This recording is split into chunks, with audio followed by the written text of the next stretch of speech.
তোমার অন্তরকে আরো তেজ ও দীপ্ত করবে। তোমার সেই অন্তরের শক্তিকে জাগ্রত করো কিরণমালা। সেই শক্তি তোমাকে বিপদে পথ দেখাবে। সেই শক্তি তোমার জ্ঞান চক্ষু উন্মিলিত করবে। সেই শক্তি তোমাকে স্থিতধি করবে। একদিন তুমিই পারবে কিরণমালা তোমার এই শক্তিকে মহাজাগতিক শক্তির সঙ্গে মিলিয়ে দিতে। এই রাক্ষস কুলকে ধ্বংস করার জন্যই তোমার জন্ম কিরণমালা। তুমিই পারবে, তুমিই পারবে আমার অসম্পূর্ণ কাজকে সম্পূর্ণ করতে।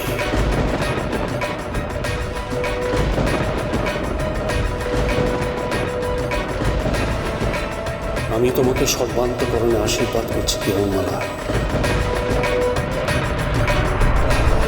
সমস্ত পৃথিবীতেই তোমার জয় জয়কার হবে।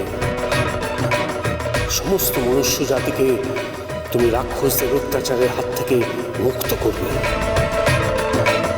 তোমার হাত ধরেই আবার এই অচিনপুর হোক শান্তি ও মঙ্গলময় এক মহান রাজ্য।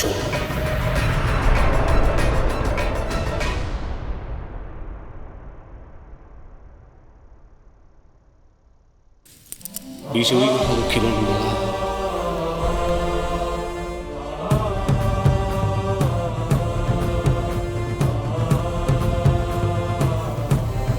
কল্যাণ হোক বৎস।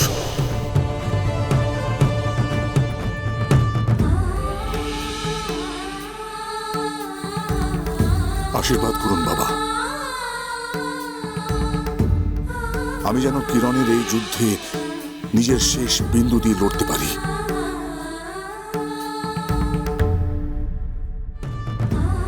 পারবে বিজয়, অবশ্যই পারবে।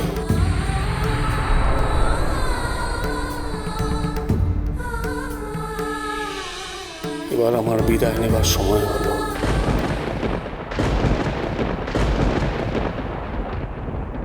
আমাকে মৃত্যুলোকে ফিরে যেতে হবে। আদিপিতা, রাজপুরোহিত মশাই দুই সন্তান এই প্রেতলোকে প্রেতরাজ আর খুলিরাজ হয়ে আছেন। ওনারা কি মনুষ্যরূপ কোনোদিনও ফিরে পাবেন না? তাদের মনুষ্যরূপ ফিরিয়ে দিতে পারবে তুমি কিরণমালা।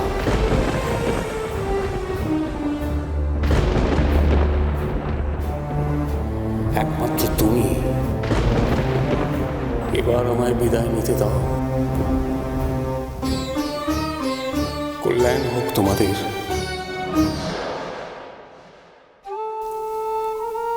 বিদায়,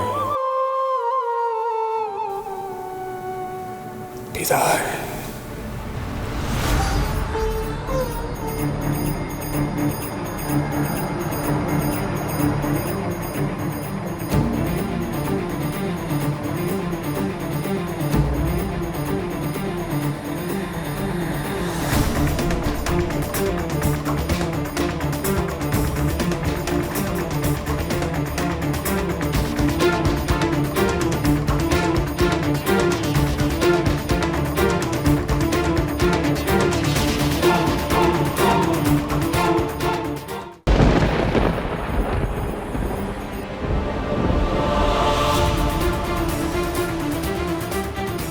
চোখের জল ফেলার সময় নেই।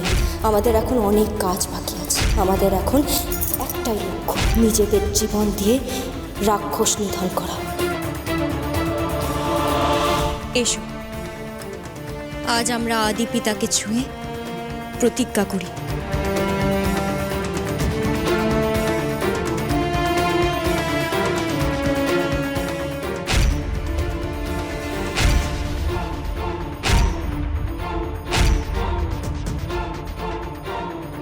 আজ থেকে আমরা মা বাবা ভাই বোন নই।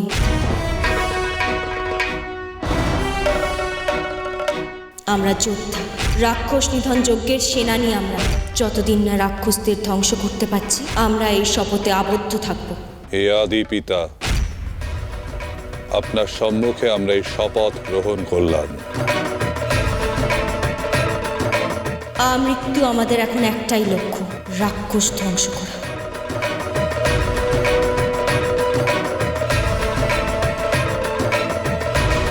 না, হতে পারে না।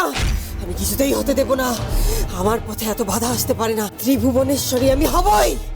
কেউ আটকাতে পারবে না। ওই রাজার অনুজয়ও যদি ফিরে আসে, কিরণমালা যদি আমার সামনে এসে দাঁড়ায়ও, কেউ আমাকে আটকাতে পারবে না। সব শেষ করে দেব, সব কটাকে মেরে ফেলবো আমি। বিটকেল, বিটকেল! কন্যে আমাকে ডাকলে কন্যে? যাও, চতুর্দিকে আরো রাক্ষস সেনা পাঠাও। আমি জাল বিছিয়ে দিয়েছি। ঝিনুকমালাকে যে করেই হোক ধরতেই হবে। আর রাজা বিজয়কে আমার চাই।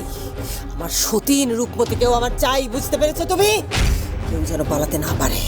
আমার জালে সব কটাকে ধরা পড়তেই হবে। যাও। আমি অস্ত্রাগারে যাব। আমাকে জানতে হবে, কে আসছে, কেন এমন হলো, কেন? এখন আমাদের অচিনপুরে ফিরতে হবে। রাক্ষসী কটকটির সঙ্গে সংঘাতের সময় এগিয়ে এসেছে। যুদ্ধের যজ্ঞাগ্নিতে আমি তোকে আহুতি দিয়েছি কিরণ, নিঃস্বার্থভাবে। মানুষকে তুই রক্ষা করবি, মানুষকে রাক্ষসদের হাত থেকে বাঁচাবি। আমি নিজের কথা ভাবছি না রে মা, তো মায়ের মতো। তোর কিছু হয়ে গেলে আমি বাঁচবো না রে, বাঁচবো না।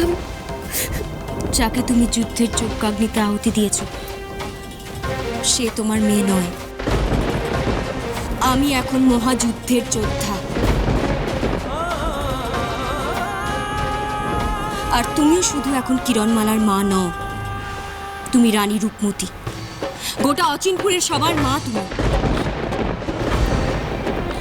আর তাদেরকে রক্ষা করার জন্য যদি তোমার চোখের সামনে আমার প্রাণও যায়, তবুও তুমি চোখের জল ফেলবে না মা। জল নয় মা, এখন আগুন ঝরাবার দিন। বাবা,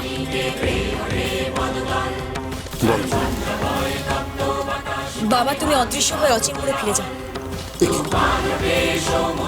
এ কি বলছিস তুই? তোদের সবাইকে ফেলে রেখে আমি চলে যাবো? হ্যাঁ বাবা, এখান থেকে বেরোলেই কটকটির মায়া জালে আমরা জড়িয়ে পড়ব। ঠিক বলেছে কিরণমালা। এই খুনি রাজ্যের সীমানার বাইরে কটকটি তার ধোঁয়া জাল বিস্তার করে রেখেছে। আপনারা এখান থেকে বেরোলেই সেই ধোঁয়া জাল আপনাদের বন্দী করবে।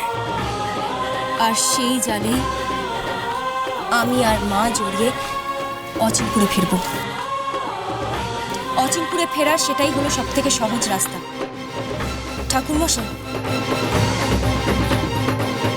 ঠাকুরমশাই আপনি এখানেই থাকবেন।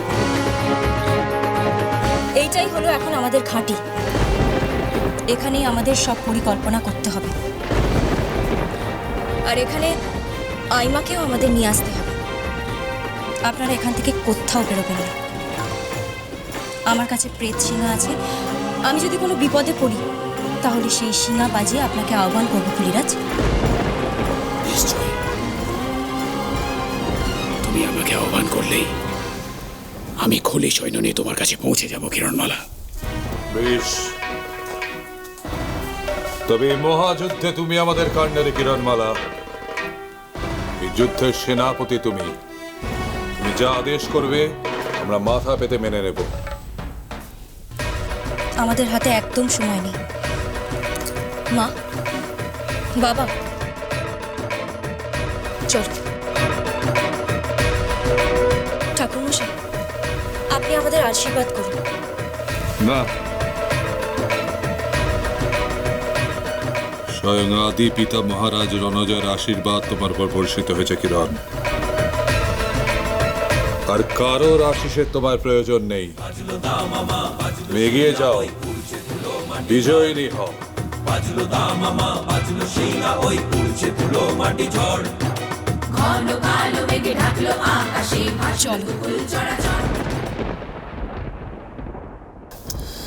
আমরা কটকটির জালে ধরা পড়ে গিয়েছি। তুমি ভয় পাবে না, আমাকে শক্ত করে ধরে থাকো। ভয় পাবে না, একদম ভয় পাবে না।